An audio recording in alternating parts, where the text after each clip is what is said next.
All right, guys, welcome back to Pick Your Brains with Benjamin. So I'm going to give a little introduction, but I have a special. What are you doing today? Huh? Oh, did I? Let me here. Pause for one moment. Let me start that again.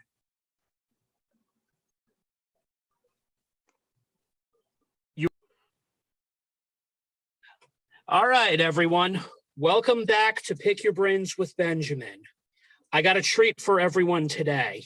Today, I brought you guys a licensed social worker, and she's also a co-author of a really awesome book that I actually just bought for sale on Amazon.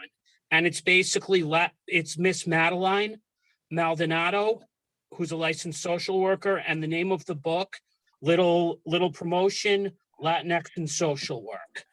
So today we're going to just be interviewing her and asking her a lot of questions related to the social work field.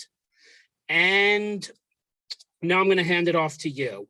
So my first question is not an interview question, so you don't have to worry about that one because you've heard this 1,000 times. But basically, my first question to you is, from the story, what was the draw to social work? Well, first of all, thank you for having me on your podcast, Benjamin. It's a pleasure to be here. And thank you for that introduction and promo. I appreciate it. What drew me to social work, which I mentioned in the chapter of the book, is that I really feel that I was born with this calling, this attraction to wanting to help people. It's something that I was noticing even at 7 or 8 years old, that I would actually think about social issues that I saw all around me in the community that I grew up. So, you know, in the 1980s, when I was a child, it was right in the middle of the crack epidemic here in New York City, and it affected the neighborhood where I was growing up. And we had a lot of violence in New York. And so I saw every day on the news, on the newspaper that my dad would bring home, you know, people were dead, people were, you know, abandoning their children because of crack. And then there were so many homeless people. And I remember thinking, I want to do something about this. Like, I'm going to help people. And it's an odd thought, probably for an 8-year-old to have, but I had it. And I remember saying it to my dad and my sisters, like, this is what I'm going to do. I'm going to help people. So here I am. This brings up a good question because I remember I was born in 1985. So obviously and being from Westchester, we're not going to see what you see, but tell us which part of the Bronx you came from. I actually was born and raised in Upper Manhattan, what's called Washington Heights. So 138th Street and Broadway. And then I moved to the Bronx when I was 12, almost 13. So Upper Manhattan is actually where I grew up, in a very Dominican Latino community. Aha. And then the other thing is, I remember the baseball film, Go Yankees, because I decided to wear the hat for this. Yes. I remember the movie, which had the then Yankees manager at the time, who in the very early days of Steinbrenner, The Bronx is Burning. So was that actually very accurate to your childhood in the 80s? Because I've only heard stories about it, but I didn't actually know what was going on until you learned about it later on, in my case. Well, it was accurate based on what my parents talked about, you know, that they saw. But by the time we moved to the Bronx as a family, which was actually, I think, in 1989, 1990, the Bronx was actually better and safer than Manhattan at that time. So we moved to an area of the Bronx called Parkchester, right by Castle Hill. That's right by Fordham Road. I know exactly where that is. Yeah. A lot of people know that area because that's where Jennifer Lopez also grew up. So it's a working community, you know, but working class. So people have homes, and, you know, it's a little more peaceful than where we originally were living in Upper Manhattan at the time. And I would assume you started moving there when they began gentrifying the area. No, gentrification to that area actually hasn't even been going on for that long. I worked in a clinic in Washington Heights, more north than where I grew up. probably about 7 years ago. This area is Dykeman, by Dykeman in Manhattan. And at that point is where I started noticing the gentrification. And it felt strange only because a lot of my clients who were Black and Latino people were saying that they were being put out of their apartments because the rent was being increased drastically. And they were telling me the rents that their landlords were seeking. And I was like, for this area? And that's when I really started realizing, oh my God, we're being gentrified. And, the people that have lived here a long time are not going to be able to afford this anymore. I will say this just in terms of trying to own a home. I Mhm. imagine how expensive it is in the city, but you'll have $1 million houses right up here where I live. And I think you know this Yes. now because if I remember correctly, you're in Yonkers now, correct? Yeah, I'm a Westchester girl now. Yep. And unfortunately, even in my own lifetime, I remember very briefly before we move to this next question, my dad and I remembered what Yonkers was like in the 90s. And I look at Yonkers now, they basically just dressed it up. Almost not much has really changed with Yonkers, except in some particular areas like Getty Square, they basically just dressed it up nice. I agree with you. I think, and this is just my opinion, I don't have hard statistical facts to back this up right now, but my opinion based on, working in these communities is that when people are pushed out, they just find new communities to go to. So a lot of the people that maybe used to live in the Bronx, well, the people that used to live in Manhattan got pushed to the Bronx when the Bronx has now become too expensive because, I'll give you an example. Rents in the Bronx are pushing $2,500 for a I've two-bedroom actually apartment. looked at that myself. Yeah, You it's can't it's even nuts. find a reasonable room up there. You can't. A room to rent is $1,000 a month. I And saw that one mhm, time on Craigslist. I'm like, yeah, $1,000 a month or more now, because the last time I checked for a client was probably 2 or 3 years ago. So those same people get pushed to Yonkers because Yonkers is right above the Bronx. And yeah, so we're paying the same. And now just before we go to this next one, and now Yonkers is even building up expensive apartment buildings, which Yes. honestly, if I were running that city first and foremost, because I'm not, and we all know in this county how annoying the Spanos can be. Yes, one of the Spanos at one, I don't know what relation Mayor Spano is to our former county executive Spano, but let's just say the last two county executives were both on two different levels idiots. Well, I just We know all that ran the last county executive out in 2017 because you know why.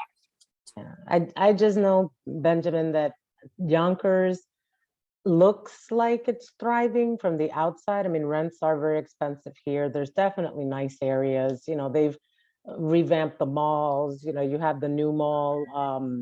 What's the one here off of Oh 87 yeah, North? that one because I've been to that one before. The Yeah, really with the expensive mall right next to iFly Stu and the Leonard. Apple Store. Yeah, Stu Leonard. So they're doing a lot of that, but the poor communities really aren't getting anything.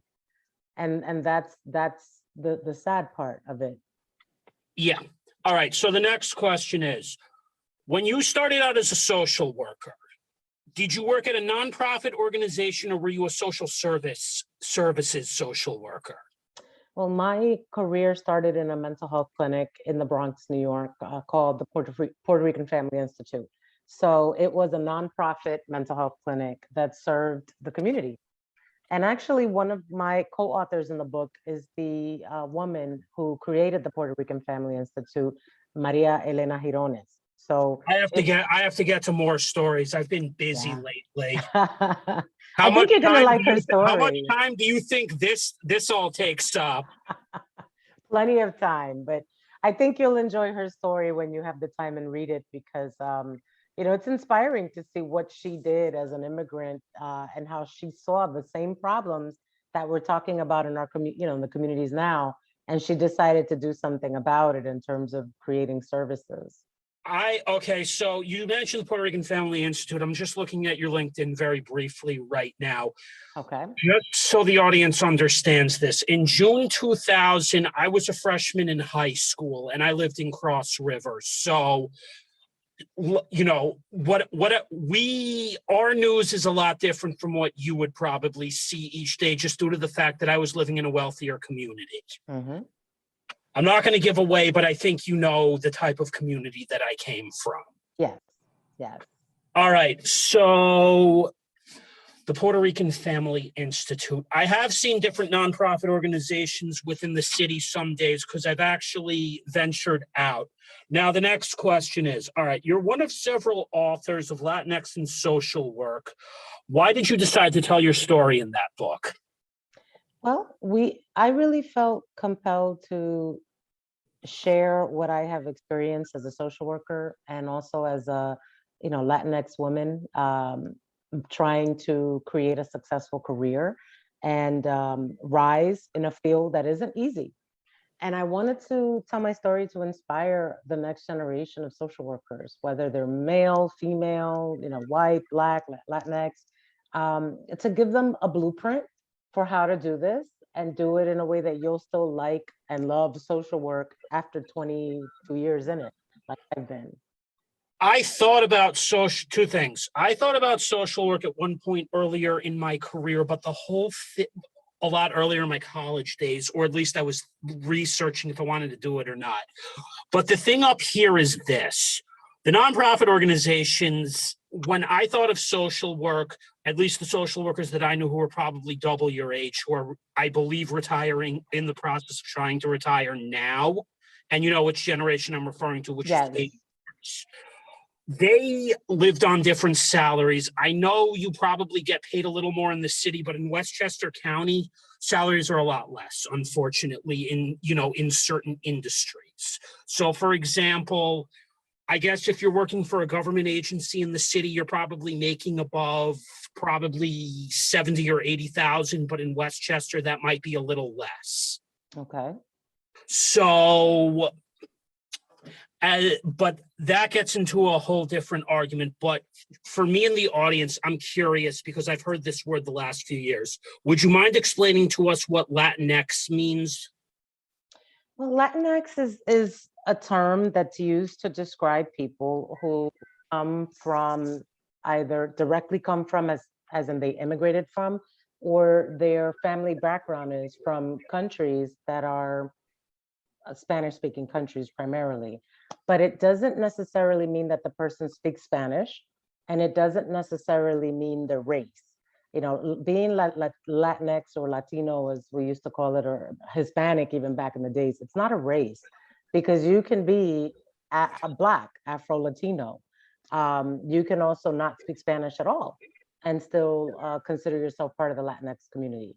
So, just to give people an idea, people that come from the Caribbean, Spanish-speaking countries in the Caribbean can use the term Latinx to describe themselves. I've been told by my friends. But if you're from Haiti or Jamaica, you cannot, correct? Well, I mean, you can identify as Latinx based on your own heritage, meaning you could be from Jamaica and have family, family lineage that would make you part of the Latinx community. So a lot of it is how you identify. Same as Haiti. Haiti is right next to the Dominican Republic. We're joined. So a lot of Haitian people speak Spanish, and they really do consider themselves very much a part of the Latinx community, but they might call themselves Afro-Latino just based on, how they identify themselves, or some might not, because I have friends from Haiti who have a lot of French lineage, and they're actually my complexion or your complexion, Benjamin. So, I am actually one of the few who's very aware that there are Dominicans who are of complete European descent. Yeah. Unfortunately, not everyone understands that, and we can also thank the mainstream media for this one, because with Latinx, I'm only going to say this, because this is going to be covered in a much later episode of Opinionated Collective. The mainstream media does an excellent job of basically just, in layman's terms, bastardizing everything you can think of, Latin or politicizing it. So, for example, they were trying to explain what Latinx really was, but they screwed it up. So that now at least I'm happy that somebody finally explained that to me, because I had a feeling it meant something completely different than what the media likes to portray. Yeah, I mean, the thing is this, it's a lot more than just living in a community, because, for example, you mentioned Dominican people who are European, who are completely European. Yes, we have in the Dominican Republic people that have immigrated from Europe. They're Italian, they're German, they're from England, and they love it there. What's not to love? It's a nice, warm Caribbean country, and they immigrate there. But though people that come from Europe, Germany, or these other places and just move to Dominican Republic are not considered Latinx. So okay. yeah, it's not No, because it's of just another way. citizenship or where you live. In a completely nice way, or however I can say this, it's almost like saying when my father's father first came here from Poland in 1924 from Ellis Island, my father and his two sisters would be considered first Polish American. Whereas even my mother, who's German and Russian, I'm Polish, German, and Russian. I'm just American born because I'm they're two generations removed from the old country, as you would say in Europe. Yeah. Because my grandfather came directly from Poland, Orthodox Jewish, very, very, very, you could not understand them because he spoke Yiddish. You could even in his older age. Wow. And then, and even the people who spoke Yiddish would eventually immigrate to Israel and, mix with the Arabic language. All right. So my next question for you is right now, and I know you're okay with this question. You are an adjunct professor over at Fordham University, which is more of a way of saying substitute or fill-in teacher in a school district. How did you achieve this position? Well, it's not a substitute or fill-in teacher, Benjamin. Being an adjunct means that you actually have your own seminar. They contract you to teach. You're not filling in for anyone, and no one's filling in for you. I had that over here at Mercy, where adjunct professors were sometimes the best people to learn business from. Yeah. Most of our business school teachers over here either came from Wall Street or Fortune 500 company backgrounds.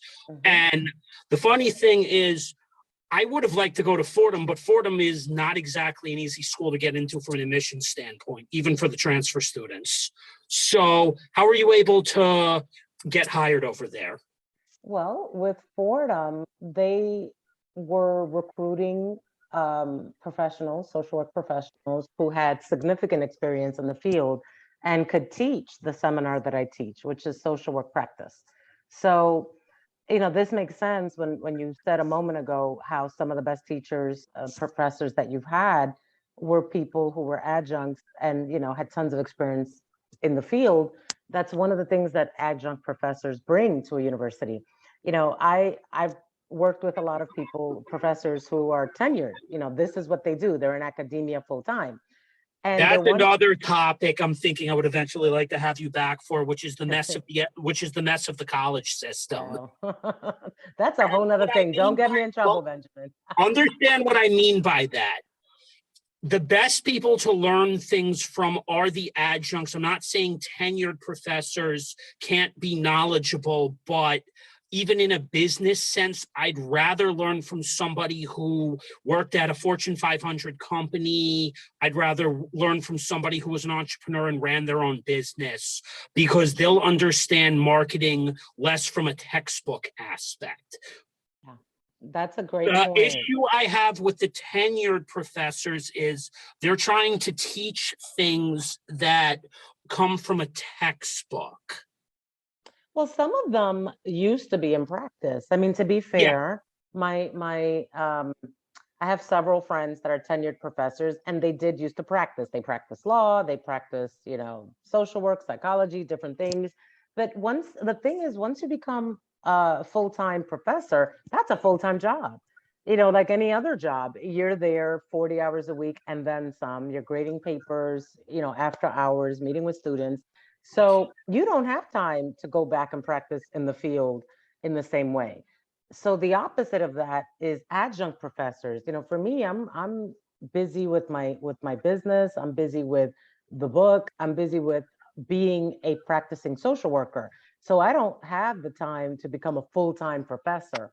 So Fordham does this very well, where they have full-time tenured professors teaching a variety of their courses. And then they have the adjuncts who also teach courses so that students get kind of like the best of both worlds. They get the textbook clinical information, which they need. And then they also get training from people who are actively in the field right now and are doing this for a living and can tell them right now, live 2022, what it's like to practice as a social worker. And that was one of the reasons why, in at least my last 2 years, some of the people that I was learning from and just speaking to from a networking aspect in the college prior to 2019, some of the best people, had come from a Wall Street background to be able to explain this to me. Now, I ended up in healthcare, but that was just based off, the fact that two things with healthcare. The reason I ended up in healthcare was, number one, that was where I was never going to get internships at Fortune 500 companies. That process was so stringent, and I became more passionate about healthcare. So that's where my internships were, because they were looking for more business-oriented people. And funny enough is what I would tell anyone who's asking me for advice with a business degree: go to healthcare, because you'll still be able to, or, nonprofit or social work agency, you'll still be able to practice business on some level. And quite frankly, when I see the kids on LinkedIn, bragging about, their internship at like a Google, I'm like, you know what? I'm happy enough in healthcare. Nothing personal against those big companies, but some of the best people right now that I've worked with come from a nursing background. Well, I think we're not as different as we want to think we are, Benjamin. I've learned that from working with a lot of law students and lawyers in the last few years. We with at least with law and social work intersect on in a lot of areas. They're just practiced very differently. But you can't have social justice if you don't focus on the laws and policies that we have going on. So we need lawyers to further social justice. And lawyers need social workers because a lot of our clients really do have issues and things going on that lawyers are not familiar with. So that's just an example. Yeah, and I like that example. Since you mentioned your business, you actually gave me a good leeway into this next question.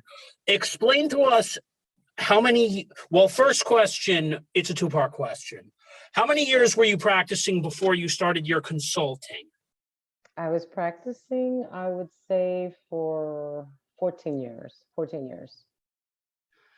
Okay, that makes a lot of sense, because you just started this back in June 2015. And my next question is, what made you start or seek this as an alternative?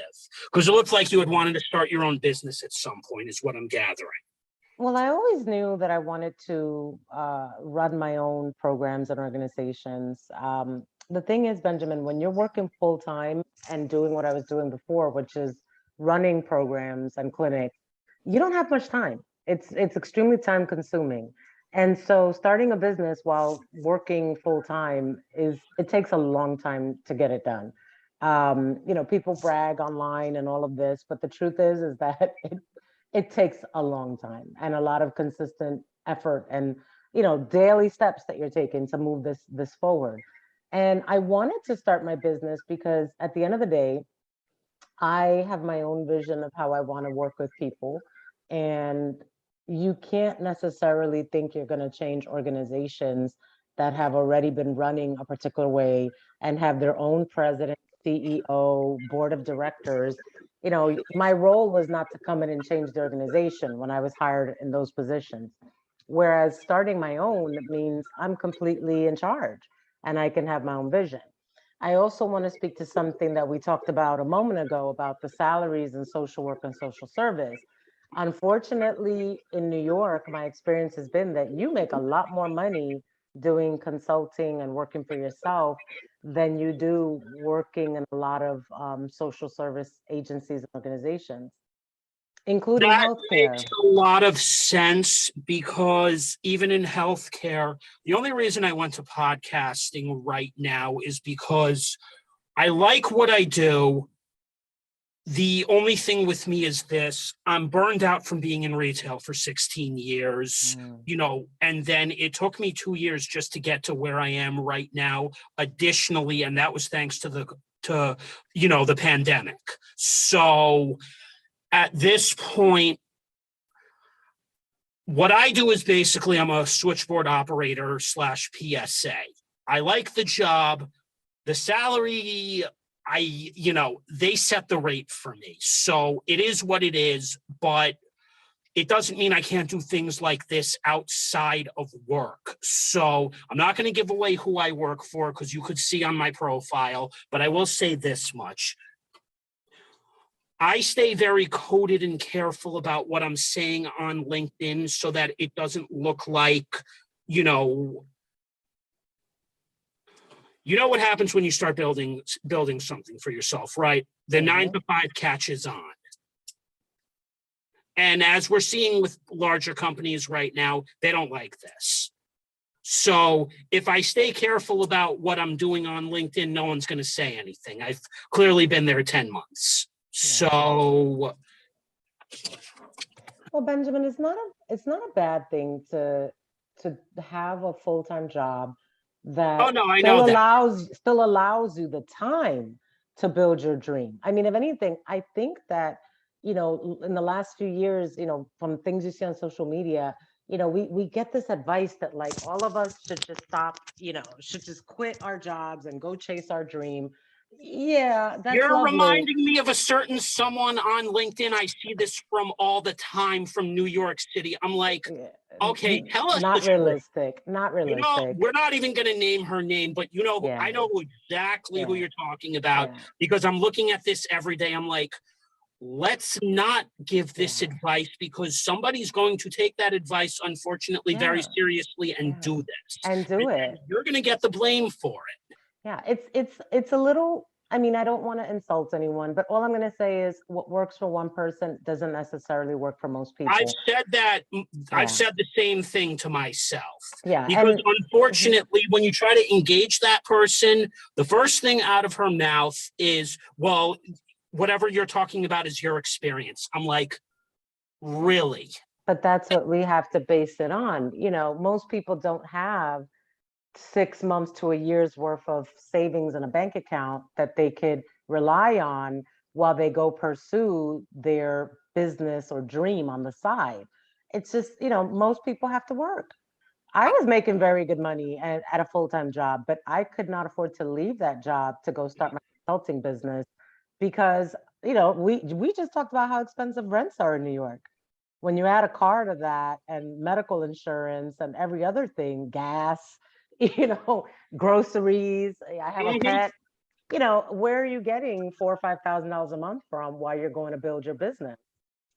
And yeah, that's so I'm not against having a full-time job. Basically, so the audience and you will understand this. My motivation for doing this is one of 3 to 4 things. Number one, it will potentially start opening up more conversations with people like you since you have, a wide network. And, I'm sure there's, other things going on out, within that network that I don't know about. Number two, it leads to monetization, which is, only going to allow for a little bit more of a, passive help. Number three, in addition to writing and building my following, more business opportunities arise because of it. And last but not least, as I mentioned in number 2, is clearly learning from people like yourself. Yes. And last but not least is obviously, money. Yeah. But money's like more toward the end. Well, you asked me how I found Fordham. I forgot to mention, Fordham actually found me on LinkedIn. And it was really interesting because at that point, I had had a LinkedIn for a few years, but I wasn't really super active in my presence in terms Oh, of neither was posting I, anything. by the way, before 2020. Everyone Yeah, told me this is where you need to be going. yeah.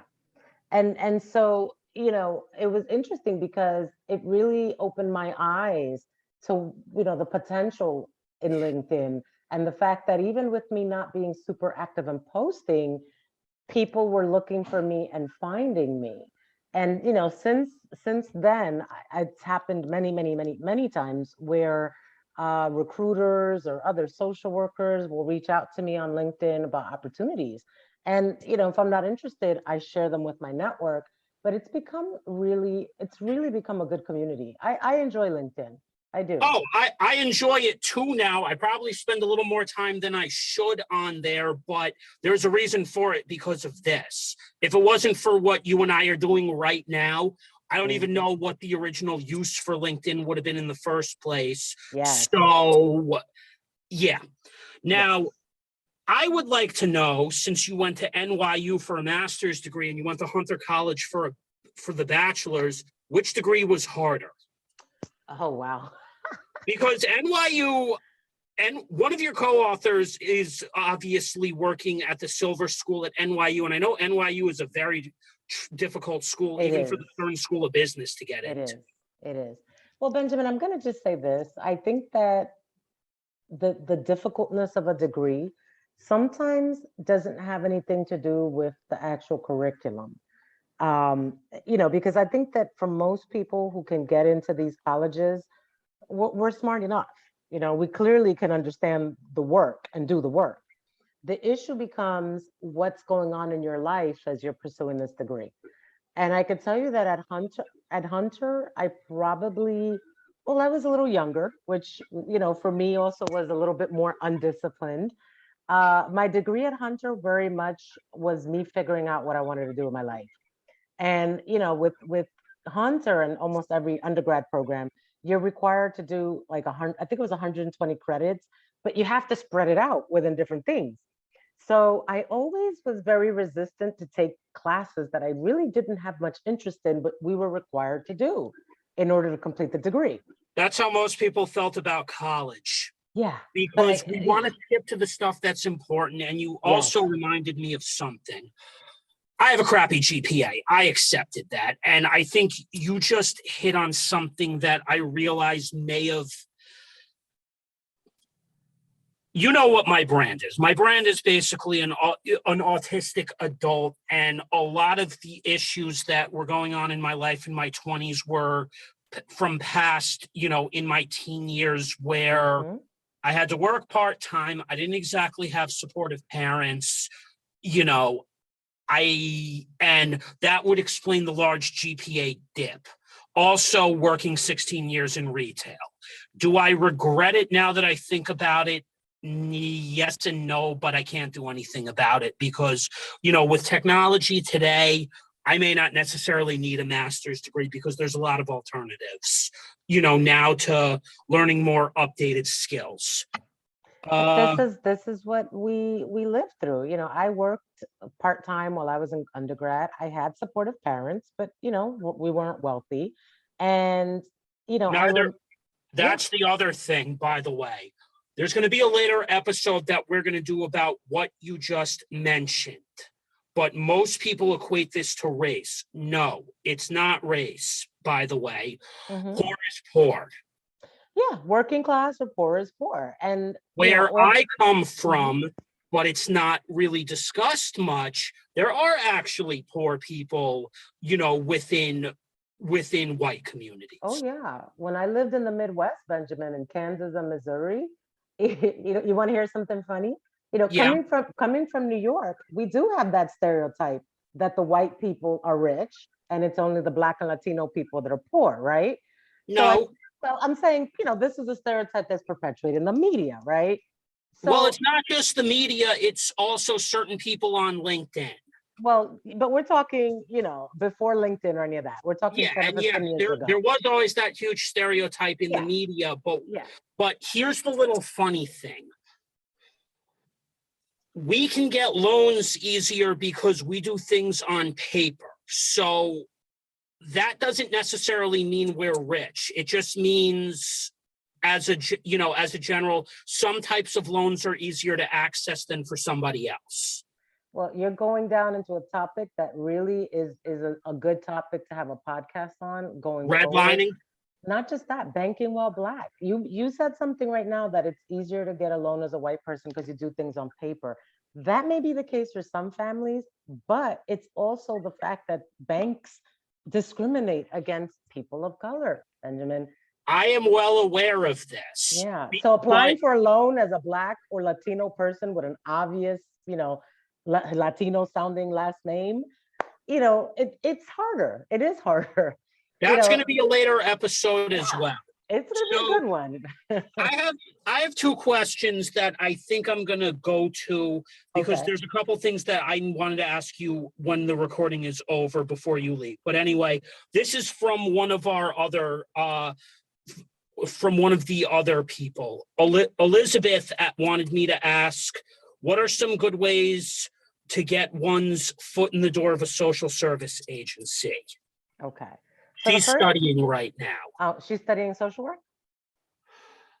Yes, more along the lines of community hab programs, community support worker. Okay.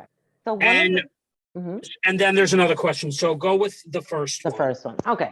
So one of the easiest ways that I'm encouraging people to do is to make use of these resources that we have online that were not available to me and my generation of social workers. Okay. In order for me to find a community of 20 Latinx or African American social workers, I had to physically go network, go find people. Now on LinkedIn, I have a community of 1,000, 1,500. Same with Instagram or same with Facebook. Connect with people in this field. So reach out, friend them, link with them. I think on LinkedIn it's link with them. And just briefly say, I would like to get to know some information about your organization. And that at least starts a conversation where you now have a connection to someone within an organization that you could potentially want to work in. Also, other people who are doing this type of work.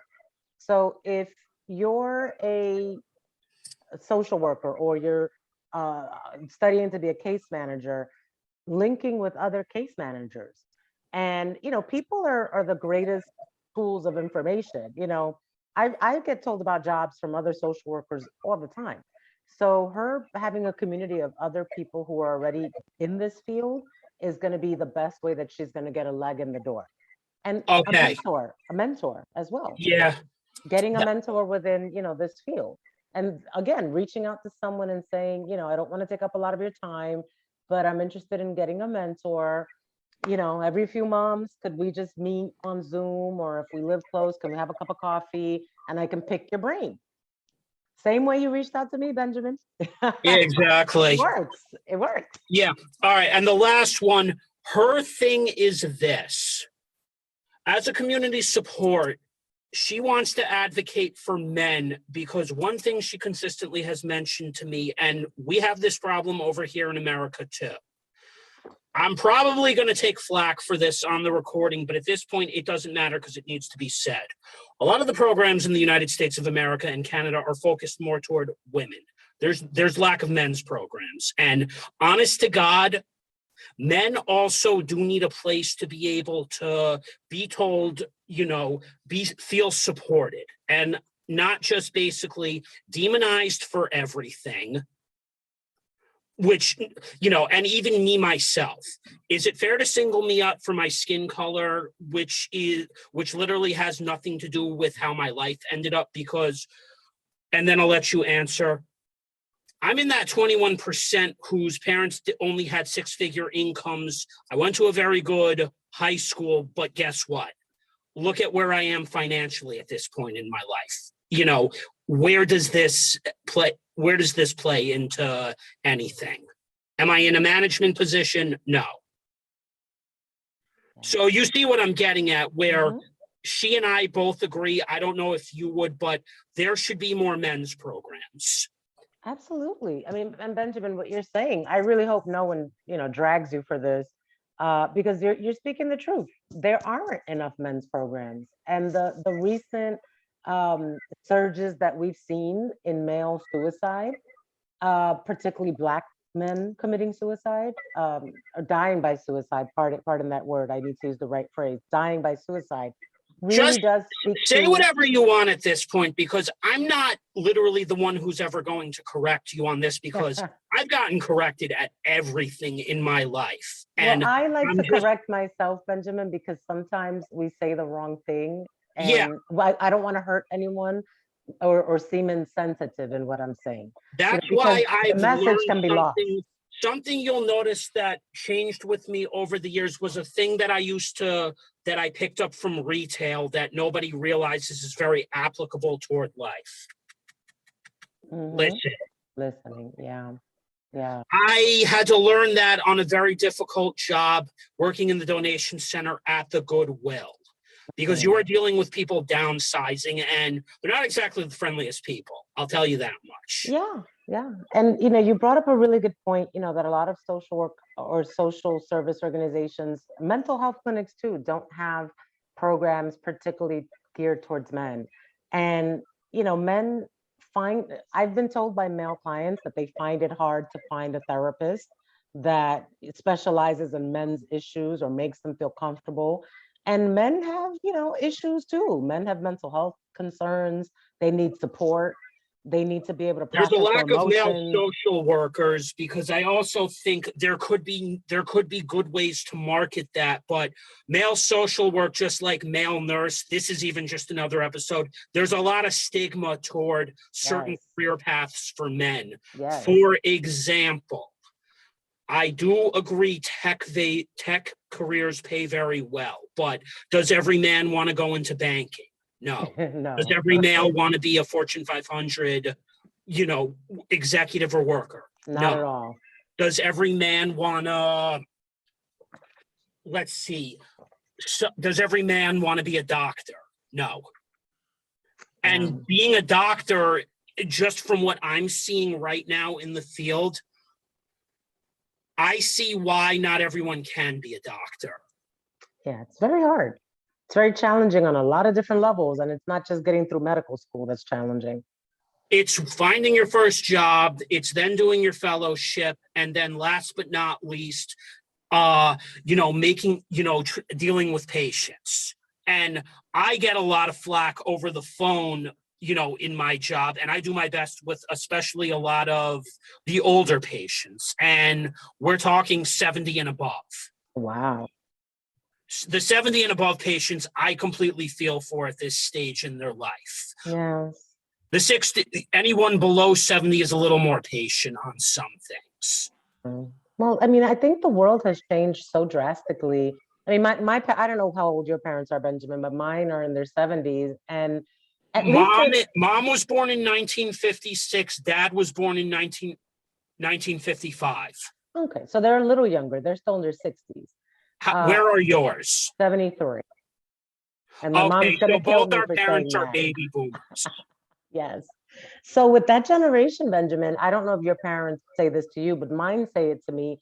They feel a little bit left behind because everything now is on the computer. No, Mom has said it. Dad, my father more recently got rejected from an accounting job or a CPA. No, a finance job with the New Jersey Transit, and he's 67. Wow. They didn't even call him back. He doesn't know why. Yeah. My mother was just lucky to get a job, but she does public relations and it's a law firm.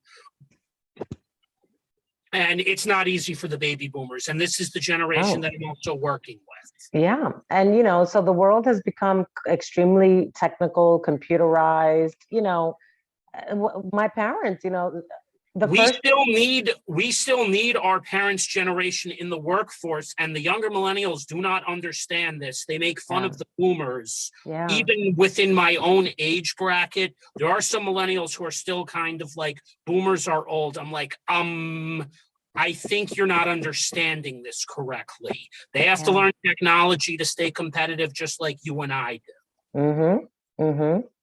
Yeah. But it's not when you compare something that we've been, I mean, for the younger boomers, not the younger millennials, they were born into this. The internet already existed when they were I'm a born. millennial, but I was born in 1985. Yeah. Justin was born a few years before me, and he just became 40. And even he, me, and everyone in this little bracket, or the geriatric millennials, we even have to stay up to date on this stuff just to keep a job. Yeah. Yeah. And learning how to type. I mean, my first social work job was writing with a pen, Benjamin. I remember my fingers would cramp from how much I used to write with a pen. And then all of a sudden we switched to typing everything. And I was like, okay, I learned how to do it. But for a lot of people, typing is not a skill that they're good at. Oh They're no, not fast. because lastly, before we end, and then I have my few questions off record. I remember all the 90s technology and 80s Yeah. technology. We're old enough to remember that. Yes. The Yes. bubble screen TV, the bubble screen computer monitor, AOL, Yes. let's see. AOL. Oh God, I still have trauma from that. 2 hours to upload a picture or send a report to a professor. What a headache. And then the I mean, connection would drop. remember these headphones? Yes. Very early 2000s. They were Yeah. reasonably priced. This is just Yeah. an example of where I'm Yeah. like you, we're tied to certain technology that we Yeah. remember, and Yeah. we miss some of those times. I miss those type of headphones. I still have them, but I I can't love use these them. But headphones. you can't use them with the new phones. These new phones, it's all wireless Bluetooth. So I mean, I get around it. I just use them as basic headphones for listening on the train. yeah, yeah. But and anyway, I think that about covers it for today. So I'm going to end by saying, have a good week, everyone, and I hope you learned something from our guest. It was a Thanks for coming in. pleasure. Thank you everyone for listening. Benjamin, this was fun. I look forward to another one. Have a Yep. good rest of the day, everyone. Happy Saturday. Have a good day, guys. Justin, pause.